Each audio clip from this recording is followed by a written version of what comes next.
Welcome to the Real Estate Espresso Podcast, your morning shot of what's new in the world of real estate investing. For Friday, August the 19th, I'm your host, Victor Menashe. On today's show, we're talking about what's happening in the RV industry. We've seen white-hot demand for RVs over the past 2 years. The requirement to social distance and limit contact to those in your immediate household during the pandemic made camping vacations the ideal choice for a lot of families. The industry has struggled to keep pace with demand during the pandemic. The combination of material shortages and labor shortages left many manufacturers simply unable to keep up with demand. Some customers were left waiting for more than a year to take delivery of their brand new RV. So why are we talking about RVs on a real estate podcast? If you buy an RV, chances are you're going to need a place to store it. It won't fit in your driveway, and even if it did, then your homeowners association or your local bylaw probably has a restriction on keeping large vehicles in your driveway. If you're in the storage business, then boat and RV storage is probably a component of your business. The first concrete warning signs that the RV industry is slowing started in the first quarter. Record fuel prices were being set pretty much every week, and in just a few months, fuel costs doubled.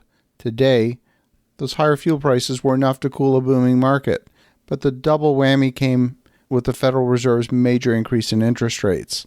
Rising interest rates means the financing terms are much less attractive, and many buyers have been priced out of the market.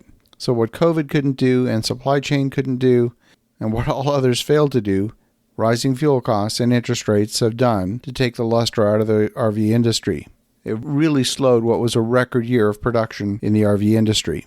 A great example of that is this past week there was a large RV liquidation event with over 600 RVs on display just a short distance from my home. It seems that the RV industry, where there was previously a shortage, is now swimming in RVs and experiencing excess inventory. At the end of that 4-day sale, even with massive discounts, it looked to me like only a handful of RVs actually sold. Prices, which have been going up for the past couple of years, have reversed course. The average selling price for RV motorhomes was $68,948, down $4,400 or 6% from the past month. Towables are also down, with an average price just over $20,000. That's down 3.2%. So the RV industry's boom sure seems to be coming to an end if it hasn't already. But RVs as a form of vacationing is still core to the North American culture. A study conducted by CBRE Hotels Advisory Group back in 2018 found that RV vacations cost a lot less than other types of vacation travel, even when you factor in fuel prices and the cost of RV ownership. According to the study, commissioned by Go RVing and the RV Industry Association, there are cost savings between 21 and 64% for a 4-person traveling party, whereas a 2-person traveling party saves somewhere between 8 and 53% depending on factors like the type of RV and the type of vacation they would otherwise take. The study included analysis of how fluctuations in fuel prices would affect the economic advantage of RV travel. The researchers found that a 4-person party could tolerate a rise in fuel prices up to $13 a gallon for a C-Class motorhome before it became more expensive than the least alternative type of non-RV vacation. Now, if you look back as far as the early 1980s, the industry produced about 150,000 RVs a year of all types.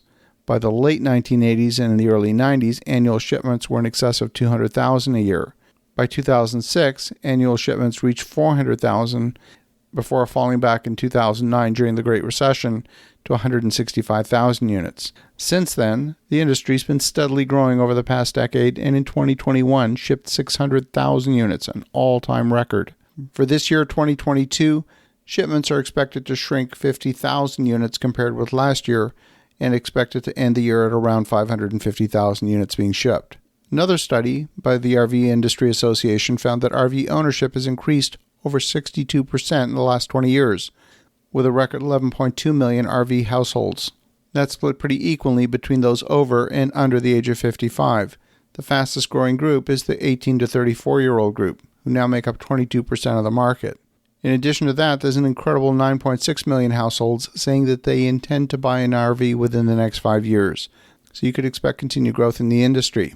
Among current RV owners who plan to buy another RV in the next 5 years, those surveyed, including some of the younger members in the survey group, found that 78% prefer to buy a brand new model. Now, when it comes to boat and RV storage, some markets are dramatically underserviced. If you approach RV storage as just an add-on to your self-storage business, you're probably not going to be that successful in the long term. And while the industry is slowing in terms of new unit deliveries, getting a read on storage facilities in your area is a little bit more difficult. You're going to want to do a local market study. The simplest storage consists of a fenced-off area with a gravel base, but the real play is for covered boat and RV storage. Many communities are experiencing an acute shortage of places to store an RV. The average usage of an RV is only 20 days a year, and that means you're going to be parking your trailer or your motorhome for 345 days a year. This is a segment our team is extremely active in, and we are actively constructing several hundred units of RV storage. As you think about that, have an awesome rest of your day. Go make some great things happen. We'll talk to you again tomorrow.